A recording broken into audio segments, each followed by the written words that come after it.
I truly believe that you're the top of the world of journalism in India. It's very rare to see you in the guest seat. I feel like I've been trapped this time. A lot of the people who watch you for your directness. The famous speech and all that happened recently. All these other white people in the room.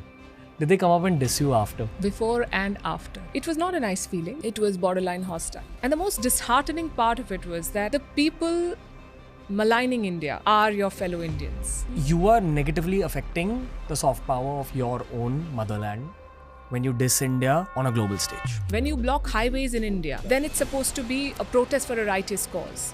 But when you block highways in Canada, police will come and beat you up, and that should be okay because you are affecting law and order. How do these double standards work? I have to ask you about your experience in Israel. My son, before saying bye to me, he said, "Are you going to get bombed?" There are two sets of people who enter a country: journalists and soldiers. What are your Israeli friends saying about the conflict now? They want Netanyahu to go. They want their people to be brought back. Any long-term predictions for the presidential elections? The US is going to have an old white man as their president. It's a horrible choice that they have. Why? Of course, we spoke about geopolitics in detail during this episode, but it was also an attempt of mine to bring out a very human, very real side of Palki Sharma on this podcast.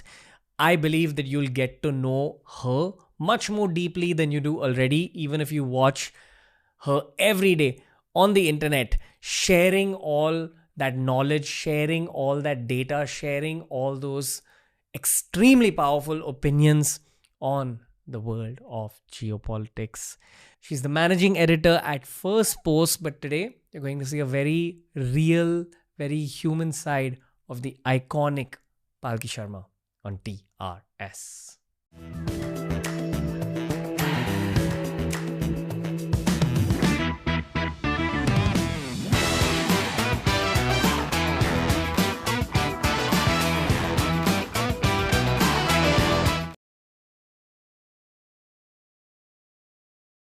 Welcome to TRS once again, Palki Sharma. Thank you so much for having me here and lovely to see you. I'm so happy that I'm seeing you again because the last time you were here, I didn't know you personally. And as I told you in that room, a waiting room, that I was deeply intimidated, but I had to put on a brave front to speak to the Palki Sharma. And I feel like over this last year, I've had some fun conversations with you. So now I know you're a normal human. Intimidated is a word that you'll have to explain now. You do you not think that your public image is a little intimidating? You know, I've been told this a few times. I don't know why though. And I think I'm a nice person. I'm not intimidating. Maybe I'm shy. I think that comes across as, I don't know. My angle for you being intimidating was the depth of the knowledge you have. In terms of, as a podcast, I got intimidated because of the possibility that I may not be able to do justice to the depth of your knowledge. That was the... I'll try to take it as a compliment. And I hope this one's more like relaxing for you, this conversation. No, it already is because I feel the ice has broken over this last 1 year. Yeah. But also, I think people assume that you are always thinking and speaking geopolitics because you're the face of India from a geopolitical narrative perspective. And you don't just become that face of India easily. But that's not true, right? You're not always... Of course, to borrow your term, I am a normal human being. I do other things. Yeah. What do you do for fun? I read. Okay. I cook. I try to paint. It doesn't come out so great, but I like it sometimes. Okay. Yeah. Are you aware of the international fan following you have? I wouldn't say fan following, but our viewership is quite good and I'm always grateful. You don't look at it as a fan following? No, I think when you say the things that matter to people, they watch you. Fans, I don't know, I think we have a discerning audience. When we make sense, they appreciate it. When we do not make sense to them or they disagree with our point, they question it. I think that's a healthy relationship. Okay. I'm going to say something that's going to make you a little bit awkward, but it's a very heartfelt sentence. I truly believe that you're the top of the world of journalism in India. You're so much at the top that you're the face of it for people outside of India. So, but I think for you, you're just doing your job. I'm just doing my job. Okay. Yeah, but thank you so much for saying that. Very kind of you. You don't feel that what I said is true? I don't know. How do you measure what is? Also, not many people are doing what I'm doing. I guess that could explain the reach. Yes, we have a wider global reach compared to some of our peers because not many people are doing international news in India. Fair. Yeah. But also the way you do it has this emotion of bravery and directness associated with it. That's what a lot of social media users pick up on for sure, because a lot of clips get made because of your work. That's what spreads out on social media. And I truly believe that social media is a massive part of modern day media careers. You have to crack that algorithm to reach that pinnacle of relevance, according to me. And that may be my own social media bias because I'm a creator myself. But no other Indian journalist comes up as much as you on algorithms, or also in conversations with people like Balaji Srinivasan that I've had on the show, or any of the geopolitical observers, the diplomats. Everyone speaks about you. So kudos. Yes. Thank you. But I should say here that when we do our stories, when we pick our stories, when we write our stuff, we are not thinking algorithms. We are thinking stories. I wouldn't even say content. We are thinking only stories. Yes, we are trying to bring a fresh perspective. And you mentioned about India, but I would say that, so for instance, Africa is a very big market for us because we get a lot of response from Africa, because we're looking at Africa from a completely different point of view. We're not seeing it as an exotic land. First of all, we're not seeing it as a country. It's a continent. There are 54 countries. We tend to bunch it all together and think of it as a monolith. It is not. Every country has different ethnicities, different stories, different issues. And, in international press, it all sort of gets bundled as one problem-riddled land. You only look at coups and wars and floods and famines. But we try to do other things. We are looking at how Netflix is, for instance, focusing on Africa because there's a young population. That is going to be the next big workforce. That is going to be the next big market. So I think that is what is connecting us to a lot of people, because we are looking at the other side. I mean, every story has many, many, facets. Okay. The thing is, I'm talking to a senior journalist here. And you have studied wars, geopolitical conflict, geopolitical situation for decades. I want to know what you feel about war, borders, as well as human conflict in general. Like, how is it from your eyes? I think borders give our world a structure. You can't have a borderless world if you're going to administer. Forget countries. I'm saying within countries you have states, within states you have districts, within districts you have villages, and they're all marked by borders.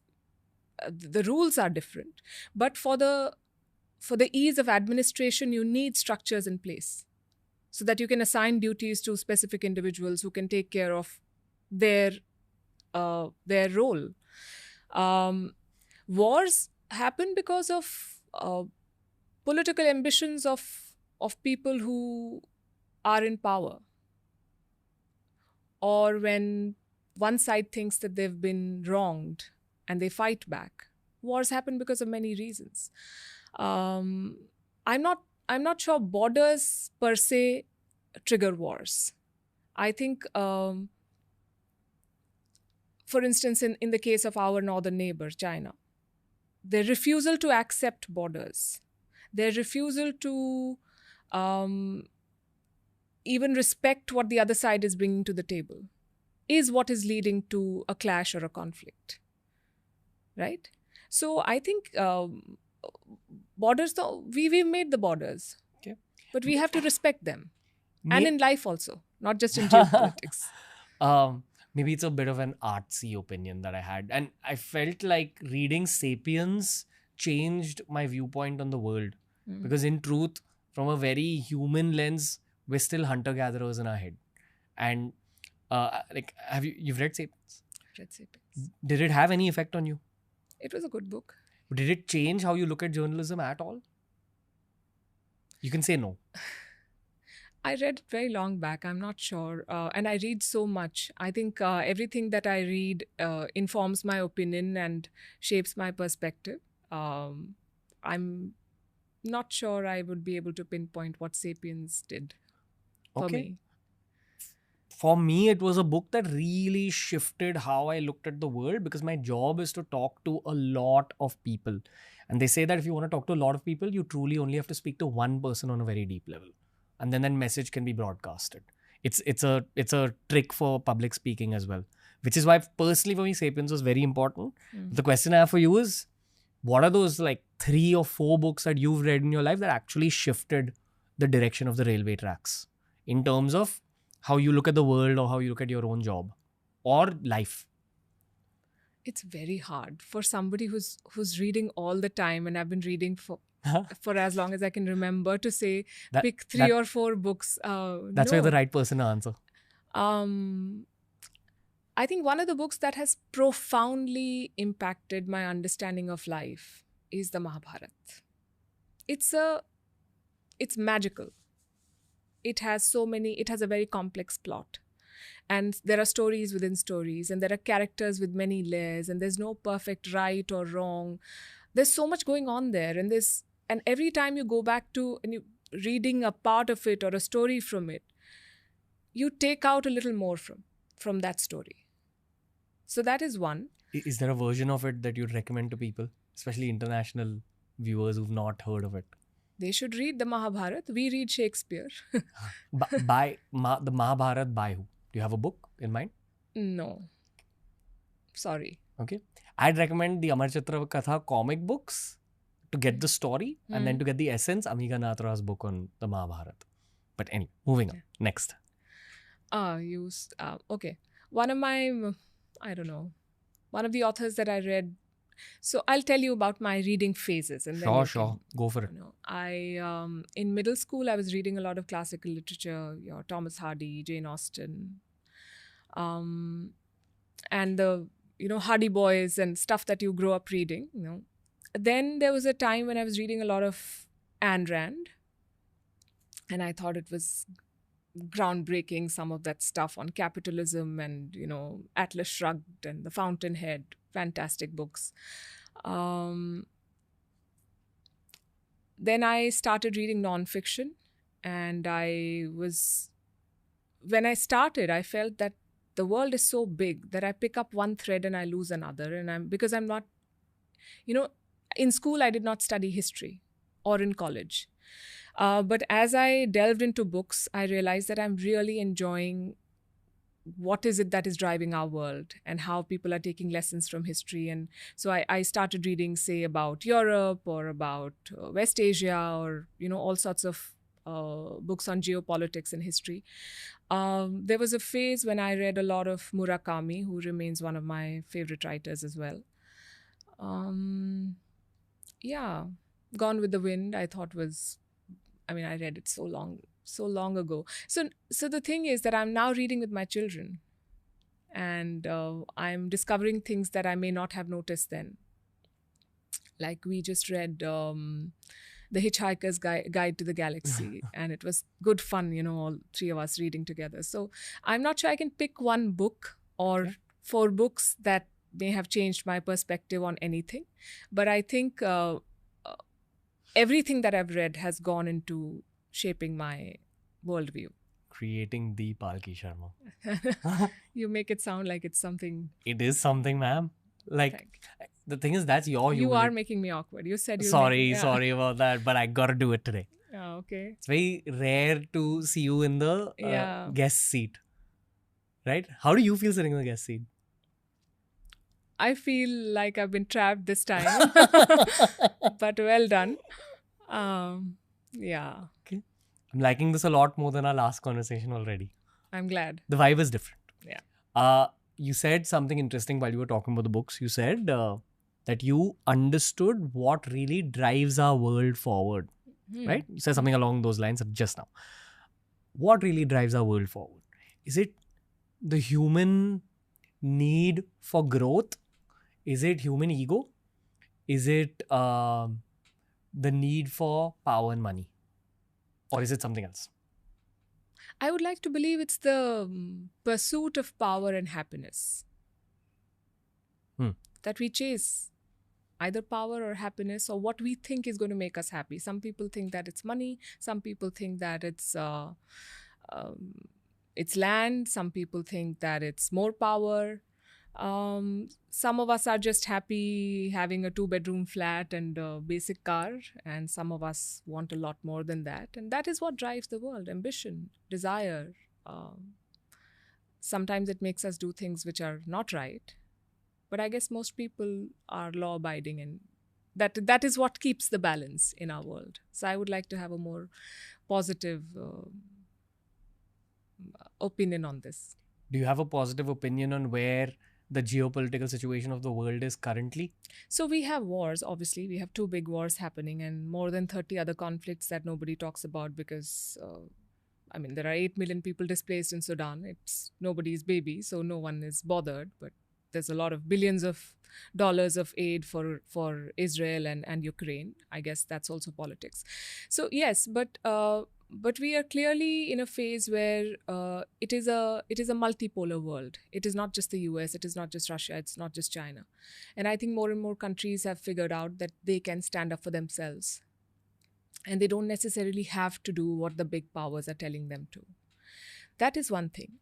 The second thing, and it's a very interesting concept that I read about power, that, back in the day, 2 kingdoms were at war, or 2 nation states were at war. So the power rested with the state or the ruler. But in this information age, what we've seen is power diffusion. So power rests with non-state actors as well. It could be a terrorist group. They too wield power. It could be an NGO. It could be a civil society movement. It could be a Tech company. A tech company, absolutely. So a state may be working with you, but an NGO may be attacking you and your legitimacy, by coming up with ratings, press freedom, religious freedom, so on and so forth. So I think increasingly governments, we spend a lot on our military, but we are not looking at these other forces of power that are at play and that are also shaping how the world looks at us and how we look at ourselves. Versus America or China, which actually focus on these factors? I'm not sure China has been able to do it very successfully. They've spent a lot of money, yes, with, you could say it's soft power. So China's soft power is not so great because no one believes what they're saying. They spent a lot of money on Confucius Institutes and, it didn't sort of work out the way they thought it would. The US has done way better because the world is still thinking of that as the ideal way of life, Their value system, their society is still, it is not ideal, but it's seen as such. So they've been able to successfully wield soft power. But if you look at their expenditure again on military versus all of this, it's a fraction. India has done quite okay. We've promoted yoga and Ayurveda and so on. But if you look at the larger scheme of things, we are way behind. And it's very important to talk about this now because these non-state players are basically attacking your legitimacy. And I don't know if you've read Joseph Nye, who's written about soft power a lot. He says legitimacy is a power reality in our world. Let's break that down a little bit. Yeah. This is the first time hearing a geopolitical themed podcast guest saying that. Okay. It's always conversations about hard power. Yeah. And I'm yet to be convinced that soft power plays that significant a role, though some would argue that media is a part of soft power. Absolutely. Go for it. So I'll take it from where I left about legitimacy, Sure. Right? When someone is questioning your legitimacy as a democracy, when they're questioning whether now you won the election, but even that win is being questioned. They're saying that your voters did not make an informed choice. So that is taking away from your, for want of a better word again, legitimacy. How are you going to secure it? The word you're looking for is what? What's that? Okay, it's a Hindi word which basically means street cred. Oh, right. Yeah. Okay. I didn't know this. So I've learned something too. Go on. So the point is that you have to build resources to secure it. And it comes at a cost. And we in India, I think, are not ready to bear that cost. And you mentioned media. Media is very much a part of it. You know, every year they come up with this press freedom index. We are 189 or somewhere. What about our press presence index? Where are we in the global space? We're not there. And we are, it's not for want of talent or resources. We are a very talented country. We have resources. I think what we lack is vision. And in principle, everyone agrees with the idea of having a global media presence. But you know, the joke is that, I'll switch to Hindi for this. Go for it. That budget jaljeera है और ख्वाब अल जजीरा है तो हो नहीं पाता. Wow. So yeah, that's where we're at. Layered journalism joke. But nice. Press presence index. It means how widespread are your news portals. The news portals that come out of India on a global scale. Yes. It's just Palki Sharma right now. I wouldn't say that, but I think we are nowhere in the picture compared to the rest of the world. Could you give an example other than Al Jazeera? BBC, RT, CNN, France 24, Channel News Asia, some big players, some not so big players, but they're there. And I'm only talking about, video. Washington Post writes anything, we are looking at it. New York Times writes anything, we are looking at it. Why aren't those citizens looking at our stuff? Because we are not doing it in that way. You're saying that the flaw is that we don't have a vision with what we're doing in the long term. Yeah. What's the vision you have? I think we have to build a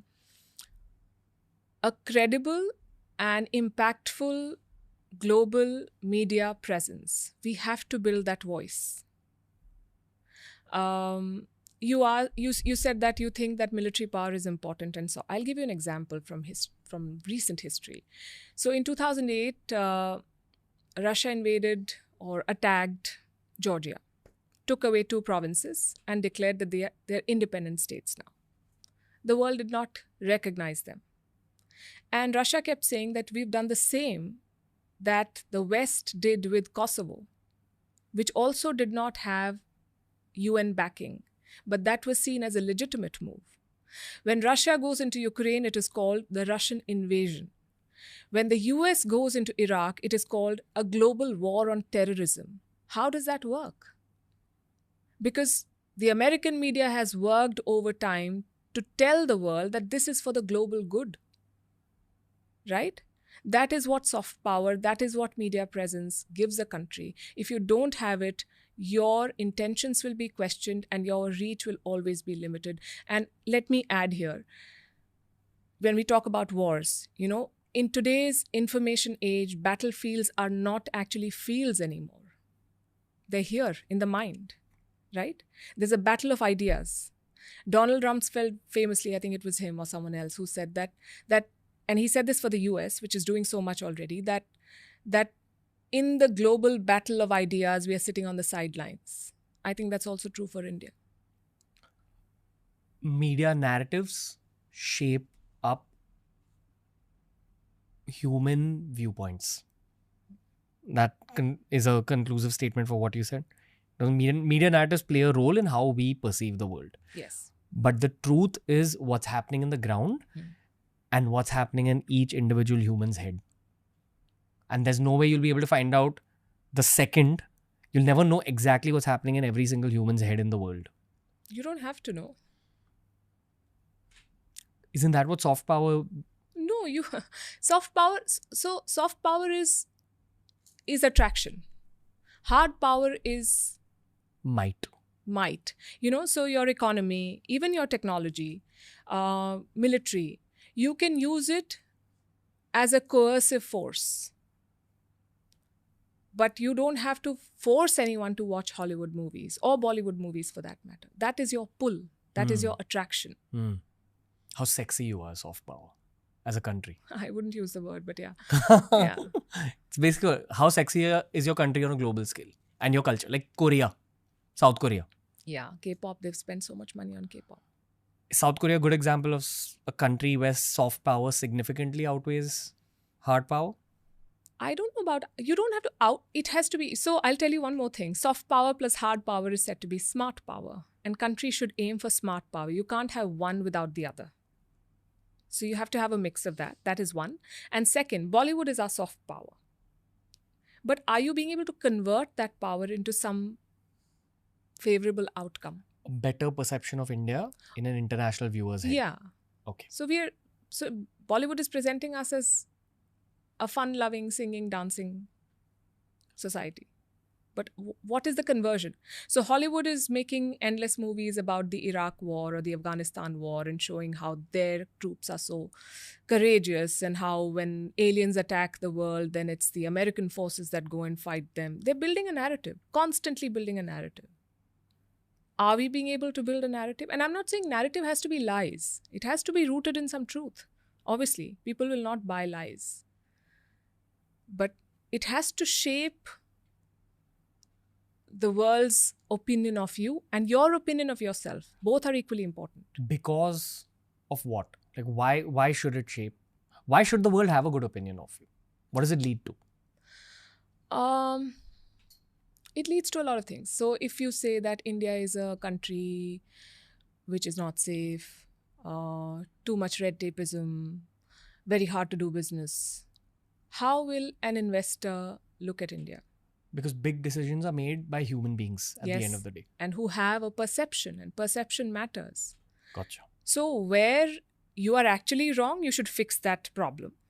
But where your perception is based in someone else's prejudice or a situation that is not true anymore. Maybe back in the day, India had snake charmers, but we are not a land of snake charmers. We are a land of coders now. You know, yesterday we did a report on how Indian companies have the highest AI adoption rate. This is the new India. So the world should see it as it is.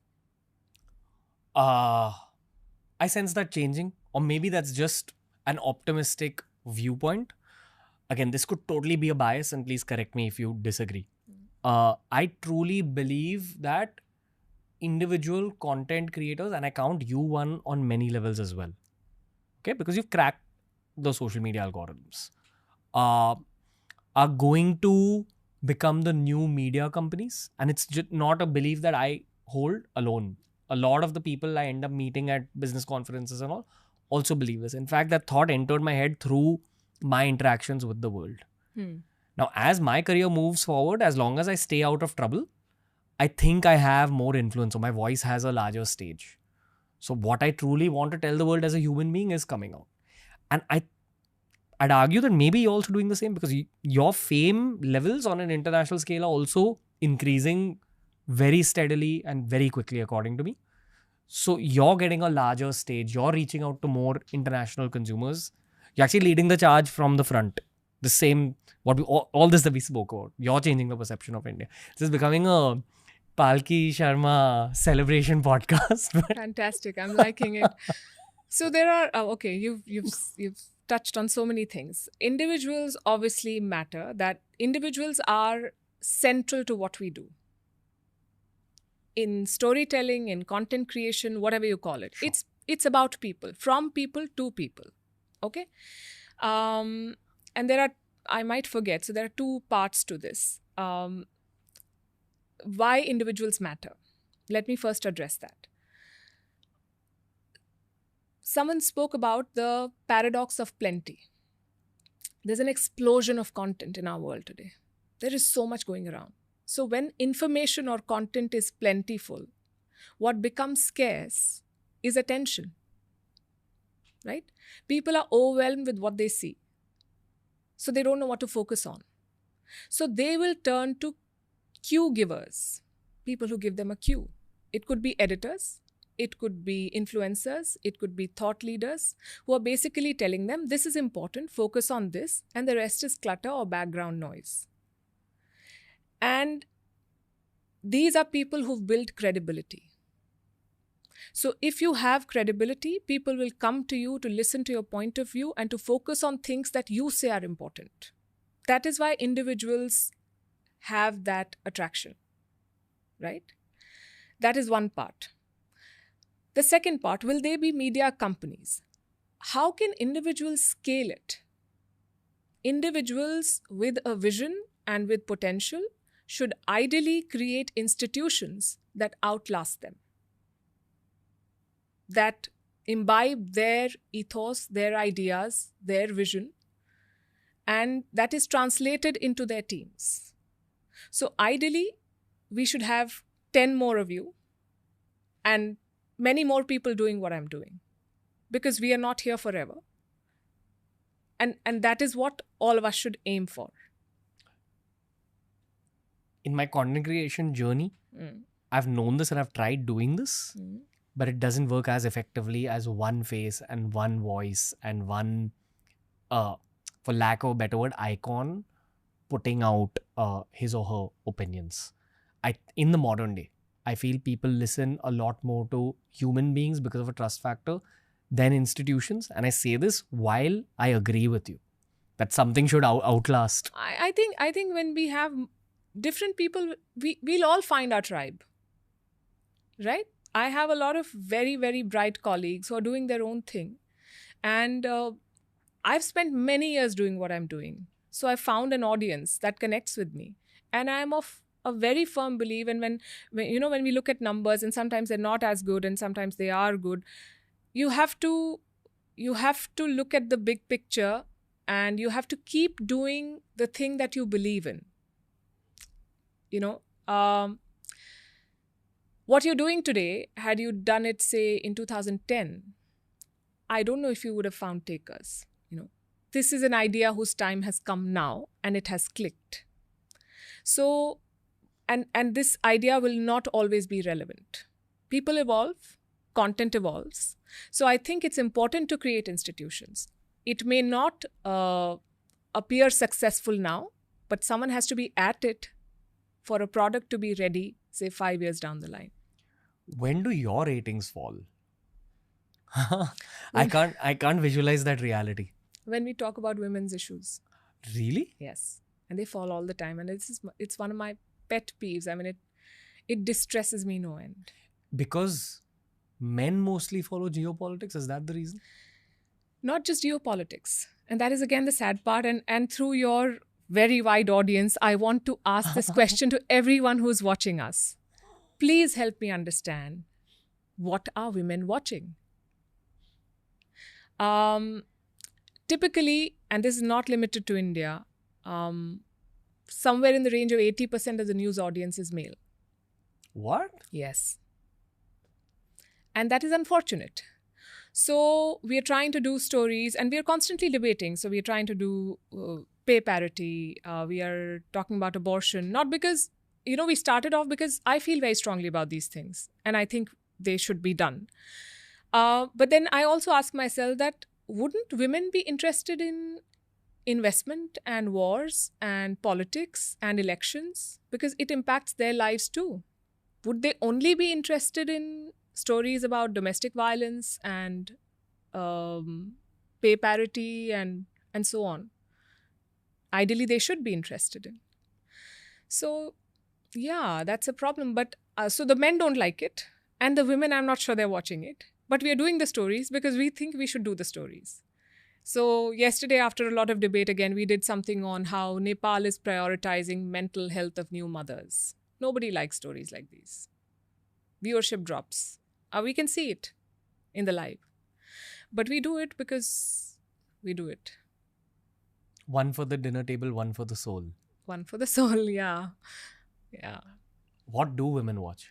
I don't know. I wish I knew. As a female human, what do you think? And why is it happening this way? So I've met a lot of in my interactions, but you should not universalize your experience. Maybe they say this to me because they're talking to me, but they say that they've watched stories. I meet a lot of women, including students in colleges, professionals. On the flight today, who say we watch you, it's very inspiring, and so on and so forth. And I don't usually have enough time to, and I don't want to sort of surprise them by asking them questions about what specifically did you watch and what did you like and why didn't you watch this. But I'm very curious and I would want to know. And I think, and it's important for the women also, because if you are an active audience, then the business takes you seriously. And then your voice gets represented. So actively make an effort to follow the news. Ideally, everyone should watch the news because it affects your life and it is telling you what's happening in your world. Maybe we are not doing it in a convincing way, so we are trying to reinvent our approach all the time to see where we'll find the right mix. Okay. Let's do the whole Palki Sharma celebration thing again. All right, yes. In my eyes, and based on what I hear around me, a lot of the people who watch you for your directness. You're very direct. You're very upfront. That's one of your identities in the world, including the famous speech and all that happened recently. My first thought when I was watching that speech was, all these other white people in the room, did they come up and diss you after? Like, what happened once the cameras went off? Before and after. On your face? So, okay, first of all, let me say that this speech is from last summer. And I have been into public speaking for a very long time. I have been on the stage, I've been a journalist, I've been an anchor. I can do it. But on that day at Oxford University, I felt pressure and tension. First time in your career? I wouldn't say the first time, because you've been in typical situations, but it should not have been a tense moment. It was a debate in a college campus. The vibe was bad? It was borderline hostile.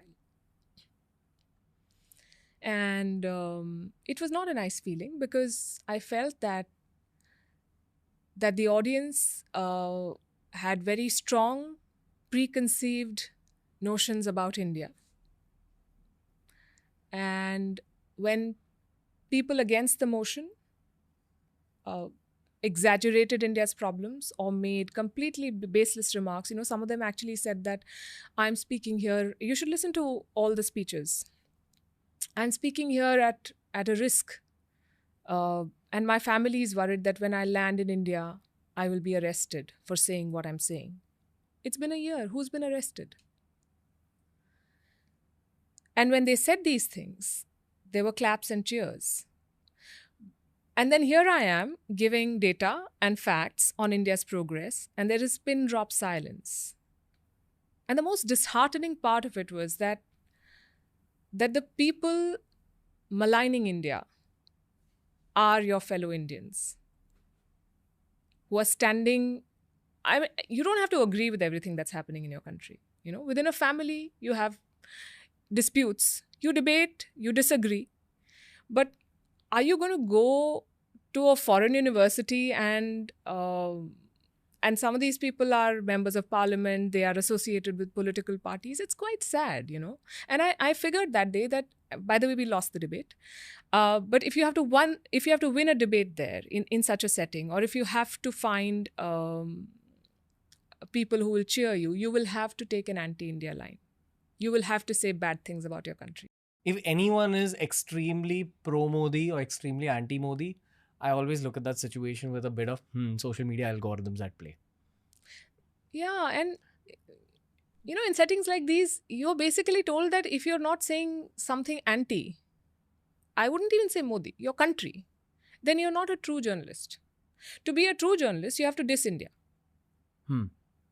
How does that work? Because as of now, the Western Bloc is the most powerful from a soft power perspective. What we spoke about a little earlier. They control the narrative, yes. I mean, I've wondered the same thing. The whole Veer Das speech was controversial. And for some reason, I'm also a poster boy of being very, very pro-BJP and pro-Modi. My angle on human beings, and this is after doing 700 podcasts, is that if you have very, very strong opinions about something, then are you even ready for a conversation? And my other angle is that no matter what your opinions are, no matter how anti-BJP or anti-Modi you are, don't diss India on a global stage. It's the equivalent of scoring an own goal in football or like a purpose misfield in cricket, which shouldn't happen. I think that's your national duty. That's how I look at my role as an Indian on a world stage. I mean, see, yeah, you could argue that it was a debate at the end of the day and they had to present their side. But there's a way to do it. And I would say that every Indian outside of India is India's brand ambassador. Yeah. Right? So you can't make baseless claims. You are negatively affecting the soft power of your own motherland when you diss India on a global stage. At least talk about it in a more nuanced manner than blindly saying, oh, I'm going to get arrested for what I'm saying, this, that. I think it stems from something else also. It stems from the fact that for whatever you do, and this is the battlefield here and the independence that we got in 1947 versus the independence that some of our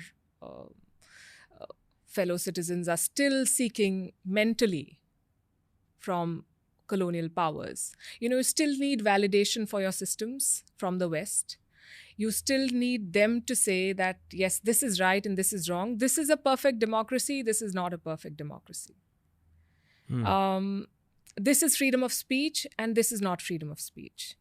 I've been saying this for many days now. On American campuses, on European campuses, there have been protests. You should look at the pictures. Have you seen the pictures? These are cops in full military riot gear, cracking down on students who've set up tents. In Europe, they actually had a bulldozer, trying to break up a protest. Had this happened in Delhi or Dhaka, there would have been endless lectures on how these governments are draconian, they're not respecting poor students' freedom of speech. But when it happens in Europe, and I'm not supporting the protesters, I mean, they have to know where their limits are. But that is true for all protesters everywhere. You can protest only within what your law permits. When you block highways in India, then it's supposed to be a protest for a righteous cause.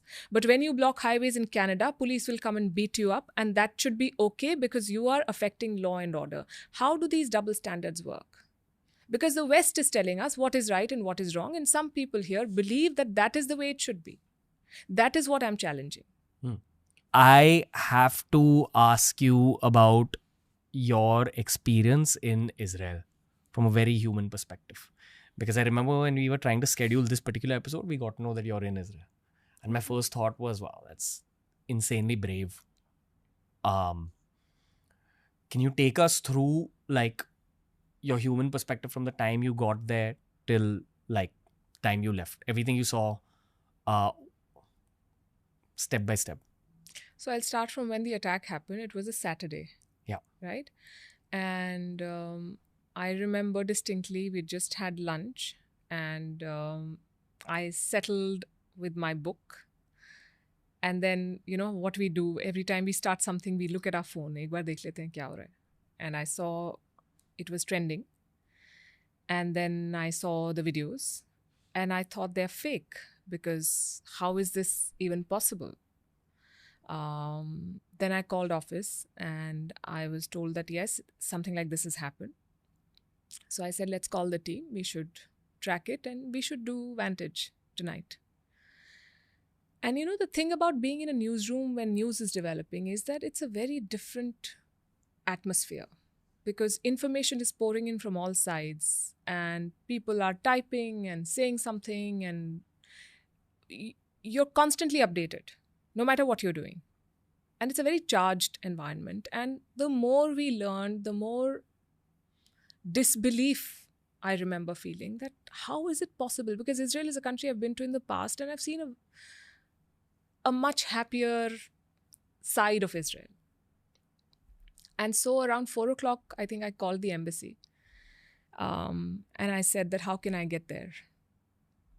and they said, we are still figuring it out. But by evening, to their credit, I heard from them that we are opening in the morning, Sunday morning, um, to give visas to those who want to go.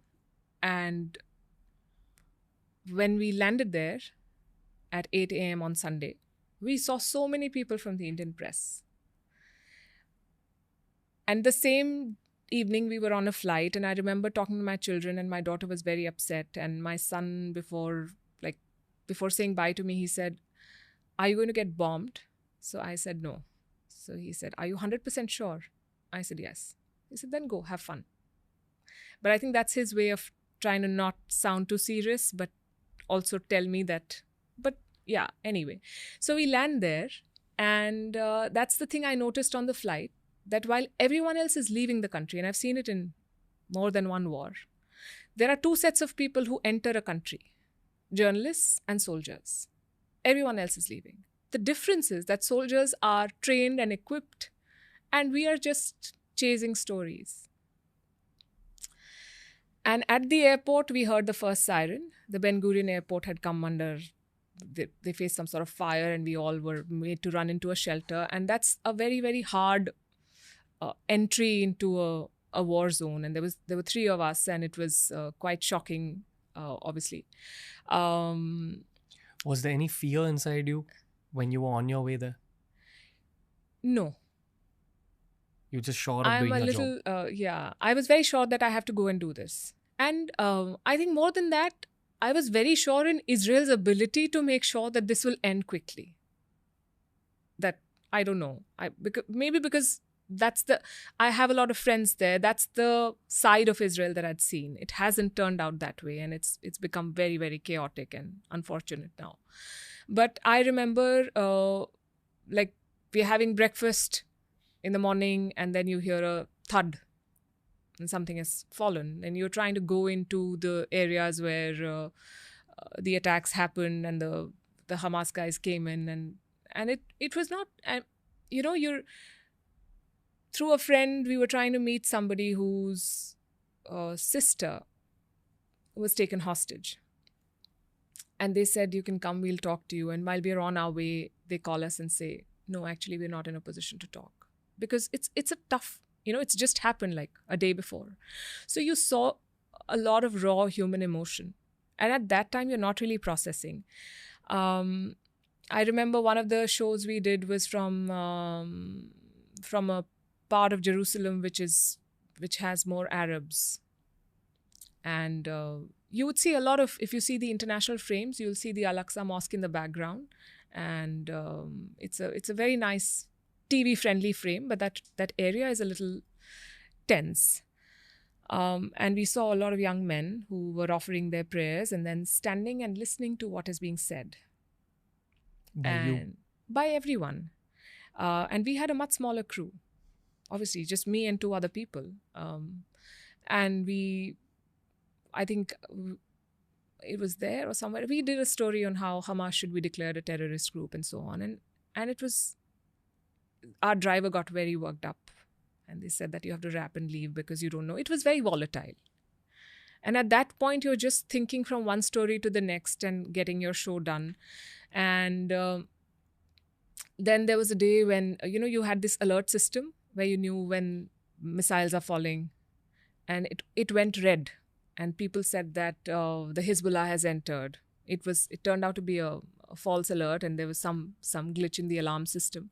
But when it happened, and then the flight started getting cancelled. So even the people I knew in Israel said that take the first flight out, go. If the Hezbollah enters, then it's going to be a very long drawn war. We don't know what's going to happen. The last time it happened in 2006, we spent a couple of months underground, and don't stay here. And it was so you are managing your family that is also trying to be supportive, but also worried. You are trying to deliver your best. It's very easy for people who sit here and say, what did you do? Indian journalists went, they just stood in one place, did a PTC, did a show. This is not journalism. Look at what we have in terms of resources compared to what, again, the Western press had. And look at what we've been able to deliver. And I've seen, I will not name names, but there are reporters from India who were sent there who did not have money for a cab and they were hitchhiking with some milk delivery van just to go to a place. Why is that guy doing it? Because he's passionate about the story. So no combat training or training for reporting in a conflict zone, not completely inappropriate gear, just for the love of what you do. So I think we should cut some slack to a lot of, and I'm not counting myself there because I'm much better supported by my organization. But there are a lot of people who are just out on a limb trying to cover a war because they want to cover a war. So that's my takeaway from, and it just, when a week later when you're sitting in your office and typing something and somebody drops something on the same floor, it unsettles you because you forget that you are in Delhi and not in Tel Aviv. What does a bomb feel like when it bursts near you?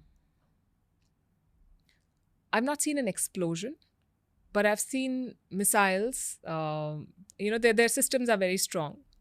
But you're one moment you're doing a PTC and then there's a siren and you're told to run. And everyone, I forget the name of the village where we were, but when the siren went off, we tried to sit under a pomegranate tree. And the people inside the house started calling, saying, "Come inside." They did not know us. And everyone has like a shelter. So it's a different world, where you're always telling your children that you may have to spend the night in the shelter. It's not easy. It's a tough existence. What do you learn about human beings after being in a war-torn land? You need a lot of grit to survive, and we take our lives for granted. I've always, and I'm not saying this for the current Israeli leadership that is making some decisions just for the purpose of staying on in power. I'm speaking about the people I know, the people I've interacted with over the years. They're very, very strong. And they have survived despite everything. I mean, this is a country that no one gave a chance. 30 years back, their biggest export was oranges. Now they are the startup capital of the world. They're doing so much. They have so much enterprise. You can learn a lot from what they've been able to accomplish. Just speaking about Israel as such a polarizing thing. In terms of no matter what you say, one side of the audiences is going to get pissed off. People have very strong opinions on this Israel-Palestine thing. Do you have to calculate your words when delivering them on a podcast? I just did. I said I'm not speaking for the leadership. I'm speaking for the people. Because you cannot overlook the fact that on the other side, and I have, by the way, I have spent time in Ramallah as well. I've seen that side as well. People per se are not a problem. It is the leaders who have certain expectations and who use people as cannon fodder. Right? The people of Gaza are suffering. More than 30,000 civilian deaths is a very big number. There is bound to be anger and there is bound to be a pushback. These are human lives we are talking about. And it is very unfortunate. It should not have gone on like this. And the world has no strategy. What are the Americans doing? Until recently, they were dropping aid packets on Gaza and giving weapons to the Israelis. You fire these weapons, then these guys will run and then we'll give them aid. It makes no sense. Right? It's geopolitical strategy along with great PR. I don't think the PR is working. I think it's because of the election, because in the US, for Joe Biden's party, the Muslim American voters are very, very big. And the liberal youth, they are big supporters of Biden, and that number is shrinking because of this support to Israel in the Gaza war. So there's a lot of political calculations at play. But I'm saying that it's not a black and white equation. It's not possible to say that this side is right or that side. It's a very long drawn conflict. But that does not mean that cooler heads should not prevail. And there has to be, you can't keep fighting endlessly, right? You have to find a way to resolve this.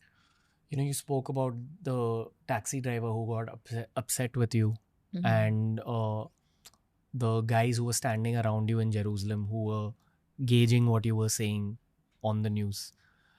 Did their opinions affect your opinion on the matter? No, I said what I had to say. I knew where they were coming from. And I'm talking about the first week after the attack. So the sentiment was very different from what it is right now. At that point, Israel was clearly the victim of an unprovoked attack, and a very heinous one at that. So I did not use any of these qualifiers. Now I see that it should not have gone this far. There should have been, what is the strategy? You can't carry on urban warfare like that, bomb and then send your soldiers on the ground and just indiscriminately kill. That's not how it works. Unfortunately, I don't have a solution. If someone were to ask me what is going to work, I don't know. What are your Israeli friends saying about the conflict now? They want Netanyahu to go. That's the general sentiment? That is the general sentiment. He is not a popular leader. They want their people to be brought back. There are so many hostages still in Gaza, and when every bomb that Israel drops there puts them at risk. And, you cannot erase a group. You cannot...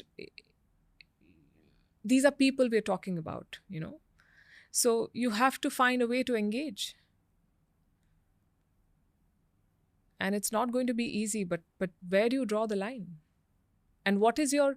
I think in every war, in every conflict, you have to figure out what is the goal. What are you trying to achieve? What is Russia trying to achieve? Is it Ukrainian land? Or is it Ukraine's capitulation and agreement that they will not join NATO? What is Israel looking to achieve? Eradication of Hamas seems like a very broad and honestly unattainable goal. Because you may kill the Hamas leaders, but you will radicalize so many more who may call themselves something else. So it's not ending.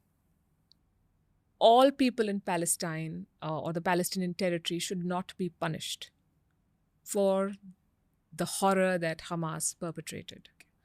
So there's no way to predict geopolitical scenarios when they are this tense. You can't predict where they're going. But I'm asking the student of history and you this. If history truly repeats itself, do you have any guesses about where it's going or how a solution can be found, or not at all? No, a solution is always going to be found through a conversation. After the Yom Kippur War, there was a solution, There was a talk, right? And both sides came to the talking table. So a solution has to be found. The only thing is that what makes it tricky? Okay, let me come out of that. Let me look at the other side of this. India versus China. 20 rounds of talks since the Galwan clash. We are willing to talk. But the other side is not sincere in that conversation. They're coming to the talking table, but they're not doing anything. What do you do then? That's a different kind of impasse. So I think there's no one-size-fits-all solution. You have to see what kind of a customer you're dealing with. And you have to act accordingly. In this case, maybe had they co-opted some of a lot of things are going good for Israel. After the Abraham Accords, Arab powers giving them recognition. The Saudis were very close to or were working on recognizing Israel and establishing some sort of a diplomatic relationship. And right after the attack, there was a lot of anger against the Hamas leadership, including from, they may not have said it publicly, but you saw that there was pressure. In hindsight, a more astute leader would have capitalized on that and worked with them. But here, there was this urge to show that that we can use brute force. There was an intelligence failure. And to overcompensate for that, you use brute force and you don't know where to draw the line. How far are you going to go? First you say North Gaza, then you say, okay, you can move to the south. Then people went south. Now they're attacking Rafah. It's a city where they have, 1.4 million Palestinians. Where will they go? Who is going to take them? Nobody wants them. This is not a solution. What was the most horrific thing or the most troubling thing in your whole tenure in Israel that you experienced? I wouldn't say horrific, but the most poignant moment was when a friend of mine called me for a Shabbat dinner, whose husband went to fight, whose son went to fight, whose very old mother had to leave her home because that was the area that was tense, and came to stay with her. And, in the day they're going to funerals, in the evening they're looking at the news. Just the strength of these people moved me. That in the middle of all of this, they are following customs and they're trying to take it one day at a time when their whole world seems to have collapsed around them. It was very moving. You briefly brought up the India-China situation. There's two ways of approaching this topic. I can get into specifics and ask you specific questions, or I can ask you the more macro style of things, because I anticipate that there's a lot of people watching this podcast who don't follow the news as well. You've reported on China for a long time now. So it's a very macro question. But what is the emotion, generally speaking, that Chinese people have towards Xi Jinping right now? and him as a leader, in many ways, he is the big boss right now in China. Fair to say? He's the only boss. Right. Decision maker. Chairman of all things. That's what they call him. He heads every body worth heading. Equivalent of a Chinese Putin? Yeah. Okay. Xi Jinping, what's your reading of his psychology and how he's looking at ties with India?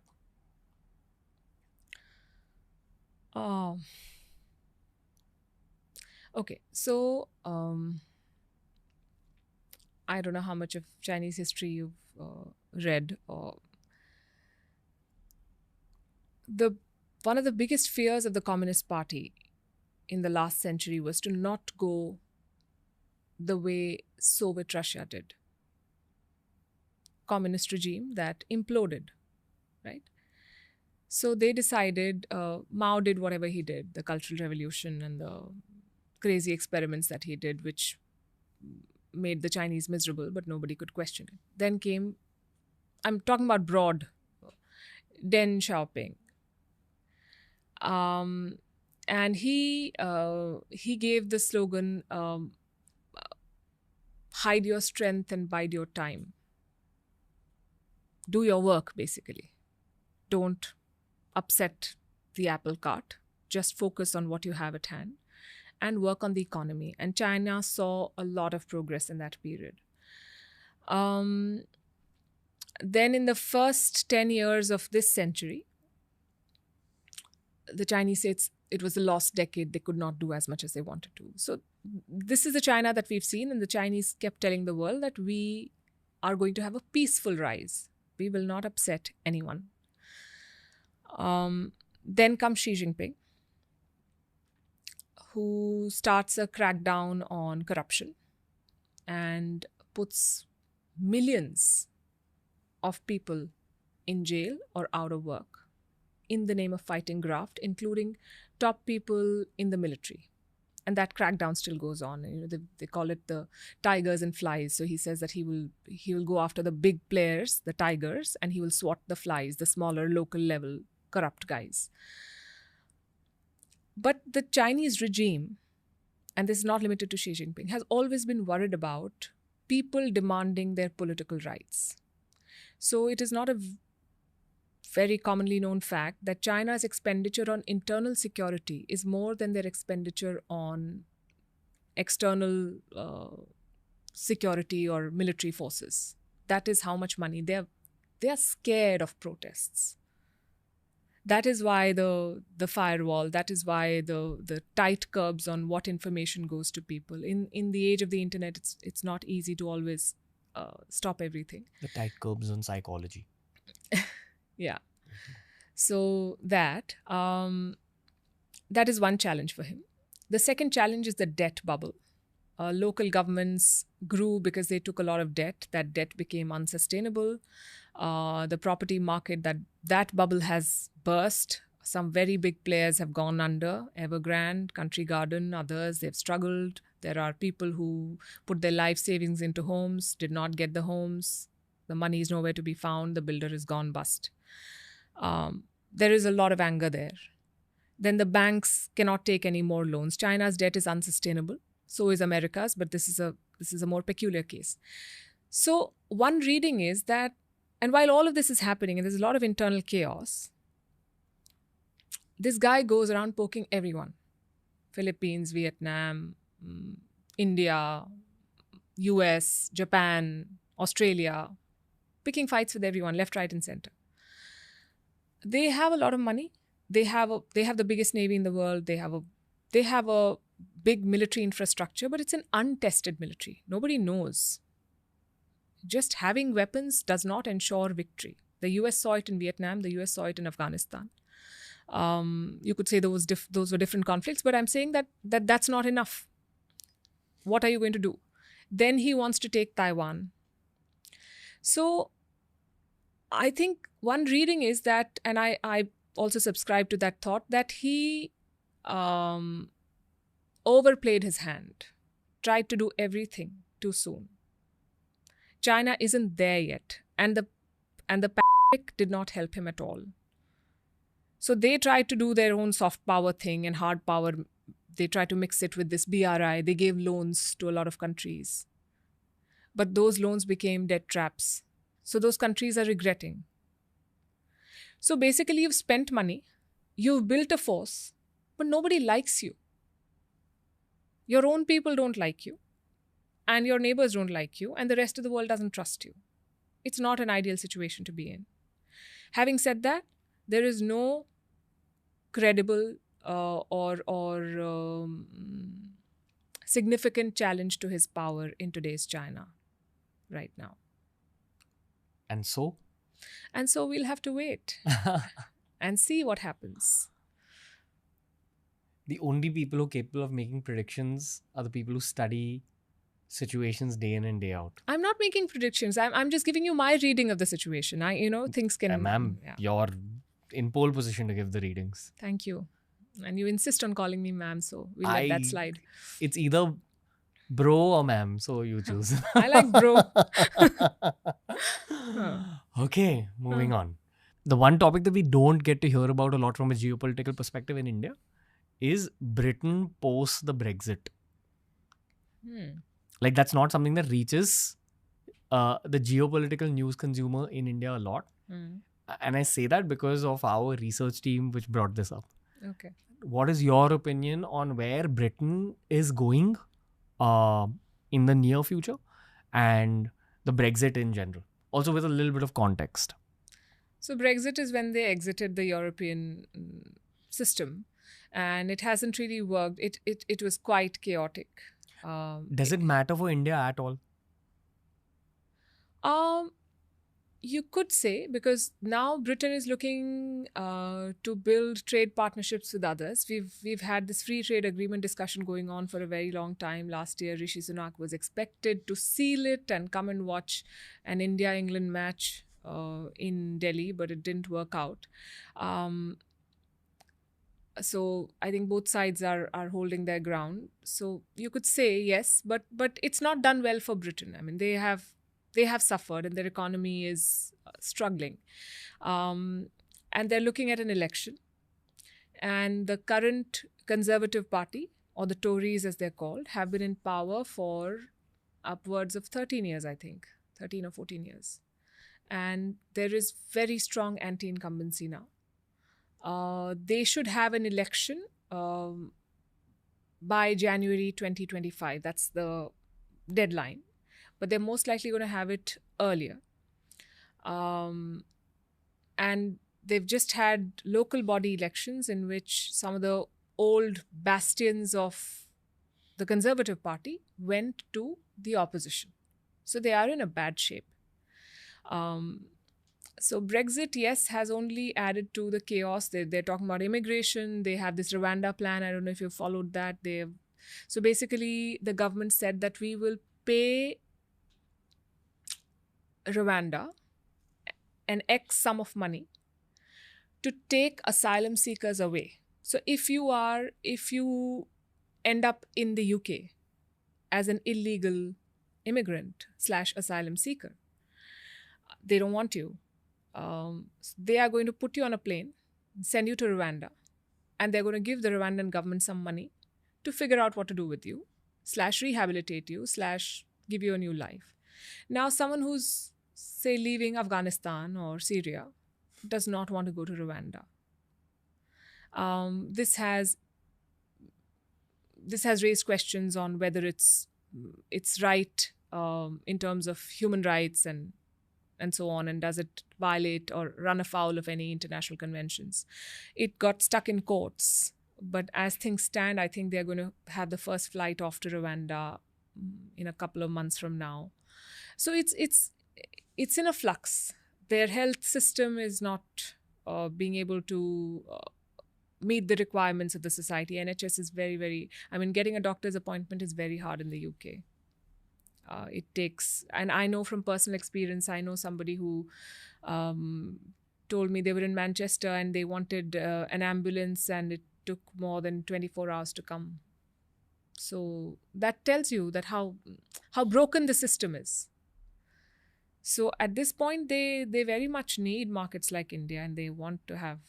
So Brexit, to give a short answer to your question, has not panned out the way it was promised to the people who voted for it. It has led to chaos, and it has not helped the British economy. If we widen the lens a little bit, the narratives that you hear in urban India about Europe are pretty dystopian. You hear about this whole immigration problem, how the locals are not happy with the immigrants or the refugees in the last 5 to 10 years.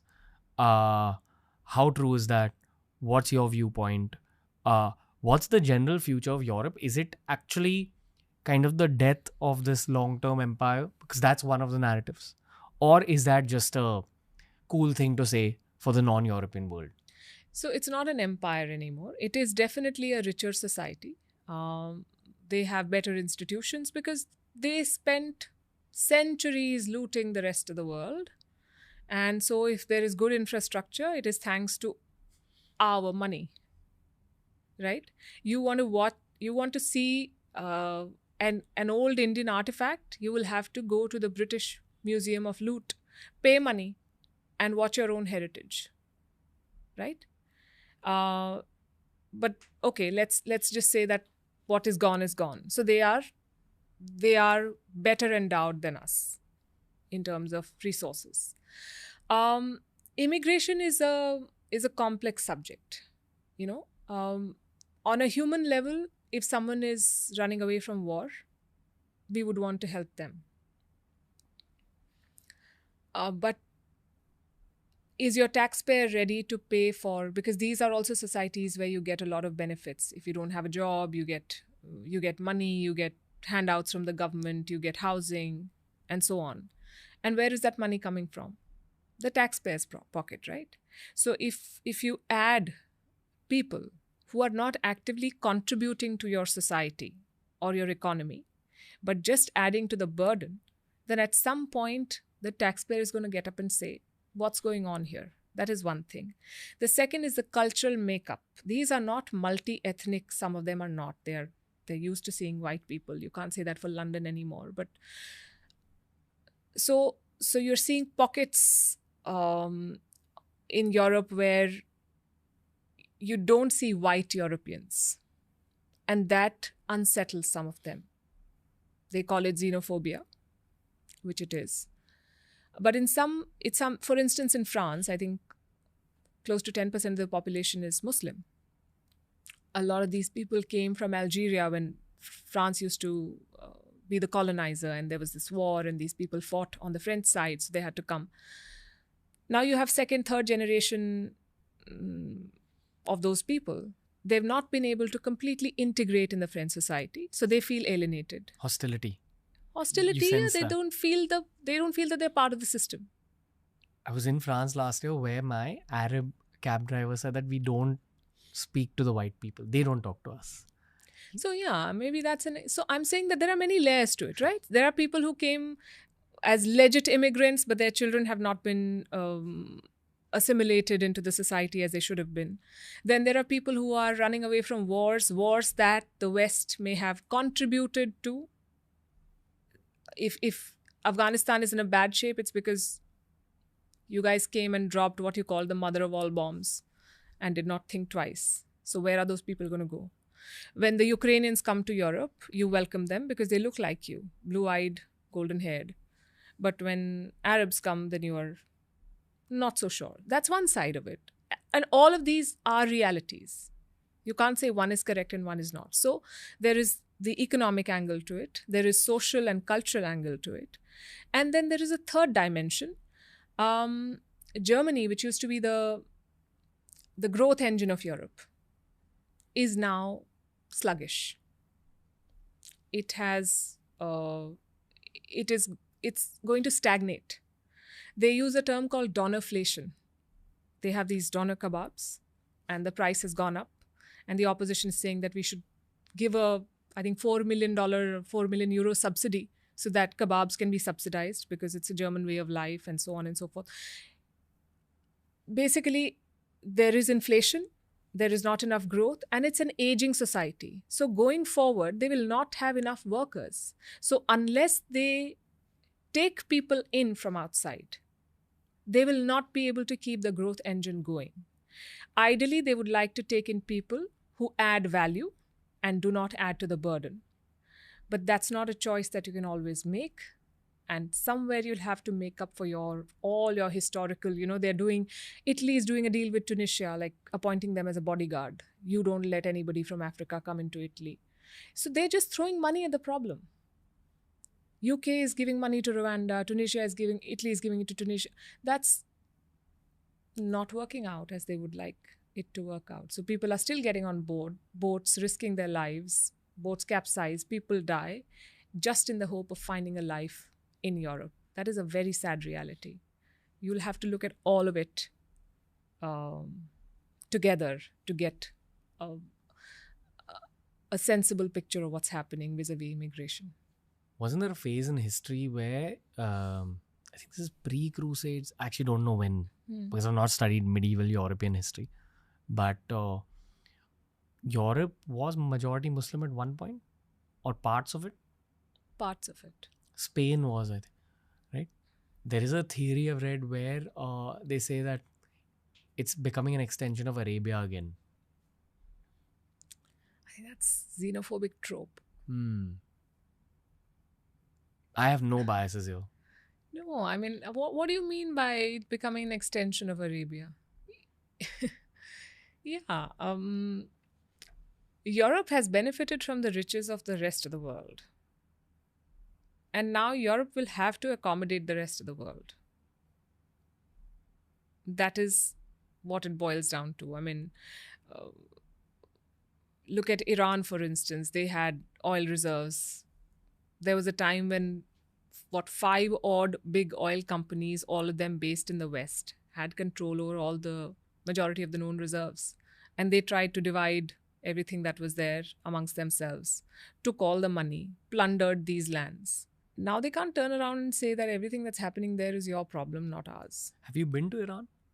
No. Would you go there for the sake of work? Yes, absolutely. Why wouldn't I?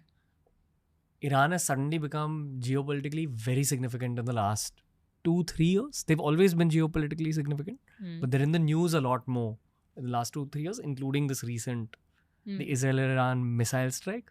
We had Avijit Chavda on the show, who basically broke down the whole missile strike, and he said that it seemed to him like it was more of a show of power rather than an actual kind of attack. Like it was an attack that was easily intercepted by the Iron Dome of Israel. So specifically with Iran, what's happened in the last 2-3 years that they've risen to this point of geopolitical relevance. And also I remember just the phase that preceded this current one of being in the news, there was a lot of protests going on in Iran at the time of the Football World Cup and a little bit before that. Is that linked to this phase? No. Not at all? Okay, let me give you an overview of Iran. I think we're covering countries and regions one by one. So Iran was, under the Shah, was completely pro-West, right? Very liberal. Iran is a Shia majority country. The other Arab powers are Sunni majority. So there is this sectarian divide. Post the 79 revolution, Khomeini came to power, the mullahs came to power, the clergy, and they dismantled everything that the Shah stood for, and they made it a very, for want of a better word, they turned it into a regressive society. They took away a lot of freedoms from women. So it became the Islamic law prevailed. I wouldn't say that Iran has become relevant now. Iran has been a relevant legit player because Iran is oil rich. So it had a lot of oil money. But back in the day, Iran had a war with Iraq under Saddam Hussein. If you talk about the current Iran or the past, say, 10 years, they entered into something called the JCPOA, the nuclear deal with America and some other powers, which said that Iran is not going to enrich uranium to make a bomb. And it will allow international inspectors to come, in lieu of which the West is going to lift certain sanctions. And because the Iranian economy was in the doldrums and it was not, inflation is still very high. So the regime thought, and then Iran also has these phases of hardliners coming to power and then moderates coming to power. So that was the phase where a moderate president was in power, although whoever is in power is essentially appointed by the supreme leader. And they have these different rings of power, all of which are controlled by this one man, who is the Ayatollah. So, but under Donald Trump, the Americans walked out of that deal unilaterally. They said, we don't, because Iran and Israel have this thing going forever. One says that you have no right to exist. The other says we will wipe you off the face of the earth. But there was never a direct clash between the two. So this is Iran versus the rest of the world, the West. Within the region, Iran has really spread itself thin. It has proxies everywhere. They have Hamas, they have Hezbollah in Lebanon, they have the Houthis in Yemen, they have a force in Syria. So they have their actors fighting regimes all over the region. Obviously, everyone has issues with them. This is where things are. In the middle of all of this, a 21-year-old girl is killed for not wearing the hijab properly, which triggered a lot of protests. It was called the anti-hijab protests. It started, I think, in 2022. Hundreds of people were arrested. Many were killed. So, you see, it's been on the boil.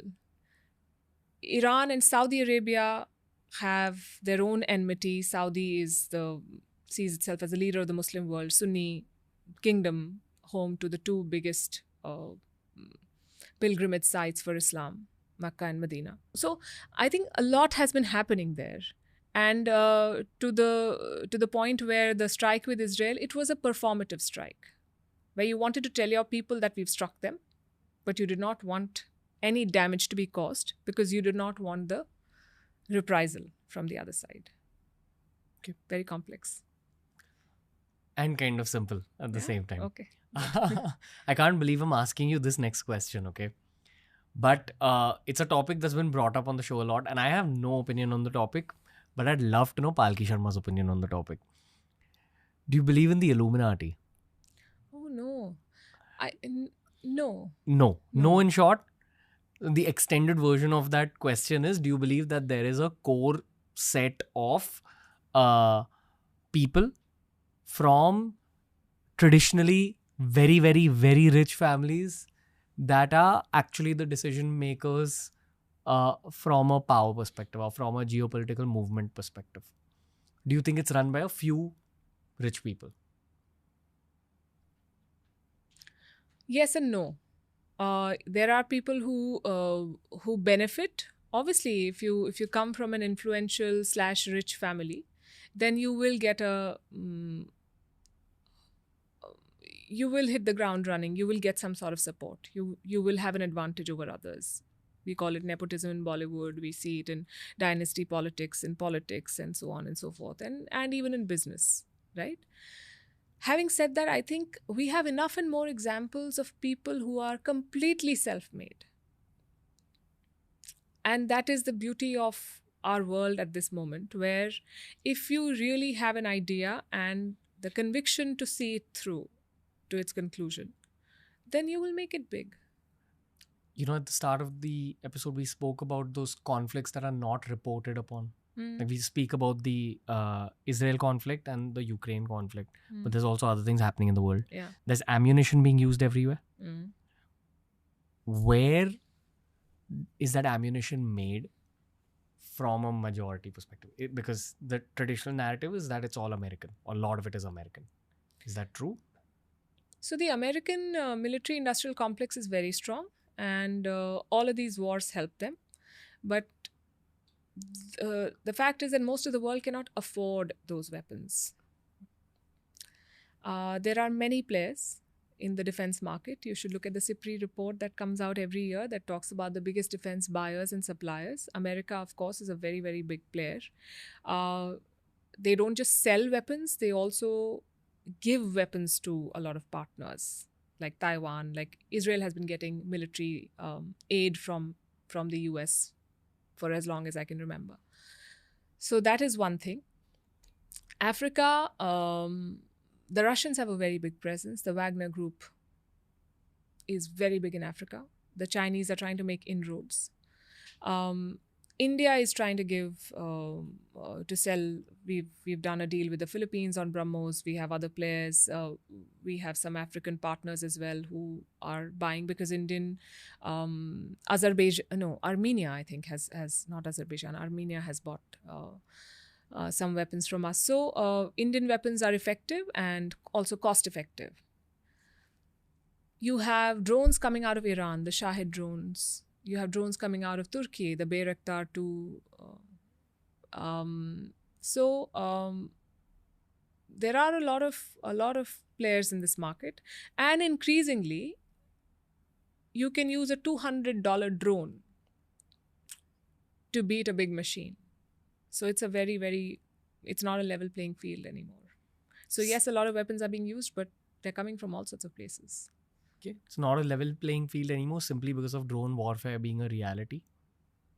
That, and sometimes, we spend so much money on tanks and ships and submarines, and given the way things are going, sometimes they become sitting ducks. So warfare is evolving very fast. I will not be able to give you specific terminology for how it is changing, and I guess you need all sorts of things to secure your assets.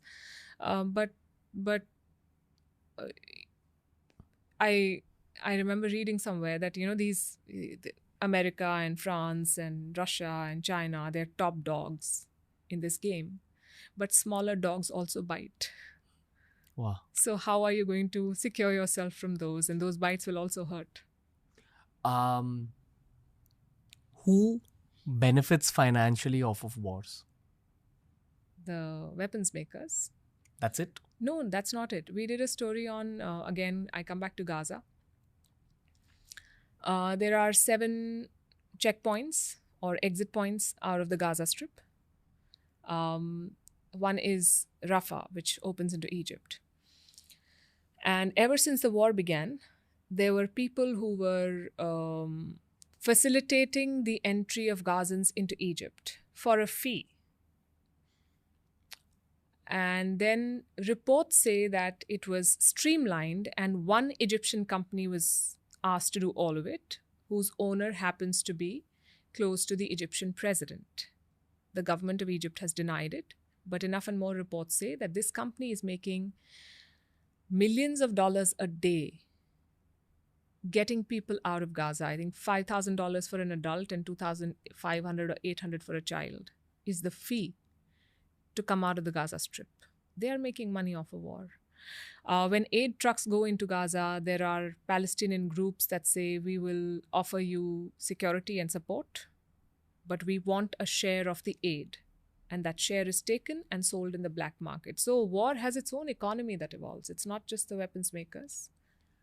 From a very macro perspective and based on your study and observation, is there a part of you that believes that there's some human beings who truly wish for at least the current conflicts to stay lit up instead of calm down? The Israeli Prime Minister. He is Prime Minister as long as the war is on. That's it?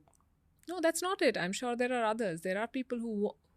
Wars continue because they're serving someone's purpose. So yes. That was my actual question. Yeah. Okay. We're almost at the end of this episode. We cannot complete a geopolitics special without speaking about America. Any long-term predictions for the presidential elections? The US is going to have an old white man as their president. That's it? That is a very accurate prediction. Both the people in the fray are old and white. It's a horrible choice that they have. Why? That's their politics. It's Joe Biden or Donald Trump, right? Where is the diversity? Where is the youth representation? And on First Post on my show Vantage, we've done a lot of stories where we talk about what's... So again, to be able to say where is a society or a country going in one answer is trying to attempt too much. And the US has a lot of things going for it, but they have a lot of challenges as well. Immigration is a challenge. Abortion rights are a challenge. When half of your population is not given the right on their own body to choose what they want, it is a problem. How do you call yourself a first world country, a developed country, when you are going to impose such regressive laws on your women? Where is the freedom of choice? And this is not a pro-life argument. I mean, what about the life of the woman? So that is a very significant part of the conversation now in this US election. There is gun violence that remains a big concern. And again, the gun lobby is very strong. They make so much money and they've sort of sold this idea that people need to be armed to be safe. But the US also has a lead on a lot of things, say in terms of technology. We say that chips are the new oil. And while your Taiwan and other countries are manufacturing chips and there are other countries that are creating technology to manufacture chips, the design is happening in the US. So companies like NVIDIA, they're very big, they're very powerful. So they still have a lead on a lot of things. If the growth of the USA were in your hands, who would you like to see as the president? Other than these two guys? It's not my choice to make. It's not my choice. Do you follow American politics? Of course I do. Very closely? Yes, we have a show called First Post America that is doing the build-up to the upcoming US election. We are covering it in a big way. Okay. How about the next elections? Who would you like to see contest? I would like to see a woman leader. Not just in the US, but in a lot of other... How many times, you see all these sound bites. Every day I wonder to myself that all these grown men are fighting like kids and saying all sorts of atrocious things about each other. One is calling the other a dictator, somebody saying something, bad mouthing, calling names. Women leaders are not doing any of this. They are governing their countries. We don't have enough of them. We saw it during the pandemic. Some of the best managed countries and societies were led by women. And not just in politics. I would then take my argument a little further, and I would say that we need more women leading in all spheres of life because they bring their own touch to it, and it's very important. So Politics boils down to policy, and policy boils down to the human being's story. People, yes. Okay. That's it. That's today's podcast. Much more relaxed than the last time, and I'm done with my intakam loop, my redemption arc since the last one, because I was not able to do justice to the last conversation, but I feel like I've done a better job this time. So, Palki Sharma, thank you for your time. You're always welcome back to the studio, and you're always welcome to give all of us all these geopolitical updates. I just hope you weren't bored in today's conversation. Oh, no, not at all. These are things that I talk about all the time. As I said earlier, you're at the forefront of the soft power angle in the story of modern day India. So thank you for what you do for our country, and thank you for your time today. I hope to have you on the show again. Thank you. Thank you for having me here, and it was a pleasure talking to you as always. Thank you. Thank you so much, ma'am. That was the podcast for today, ladies and gentlemen. I hope you enjoyed this human conversation with the iconic Palki Sharma as much as I did.